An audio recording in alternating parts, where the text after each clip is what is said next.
నువ్వు చేసే పని నువ్వు చేయాలి.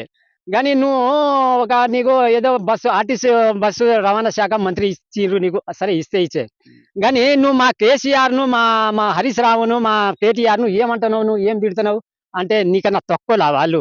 నువ్వు ఏం చేయాలంటే దుంపగడ్డలు అమ్ముకోవాలి, పోతే జామకాయలు అమ్ముకోవాలి, పోతే మామిడికాయలు అమ్ముకోవాలి. ఈ మామిడికాయలు ఊళ్ళో పన్న నెత్తి మీద వేసుకొని గంప వేసుకొని పోవాలి, అమ్ముకోవాలి. జాగ్రత్తగా ఉండు, నువ్వు జాగ్రత్తగా మాట్లాడు. ఏం మాట్లాడుతున్నావా నువ్వు నీకు మంత్రివా? నువ్వు ఎవరిగా నువ్వు మంత్రి?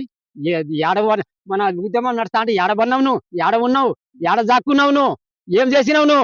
నువ్వేనా తెలంగాణ తెచ్చింది? తల నోట తల పెట్టి తెచ్చిన నువ్వేనా తెలంగాణ తెచ్చింది? నువ్వు ఇంకా జాగ్రత్తగా మాట్లాడ. ఇప్పుడు ఈ కాంగ్రెస్ వాళ్ళు వచ్చినప్పుడు నుండి మన ఉద్యమం, తెలంగాణ ఉద్యమం నడిచినప్పటి నుండి సో ఇప్పటి వరకు తెలంగాణ రాష్ట్రం వచ్చి 11-12 సంవత్సరాలు అయిపోయింది ఇప్పటికి. సో దగ్గర ఇన్ని రోజులు కావచ్చినా కూడా వీళ్ళు జై తెలంగాణ అనని దద్దమ్మలు వాళ్ళు జై తెలంగాణ అంటే వాళ్ళకి నోరు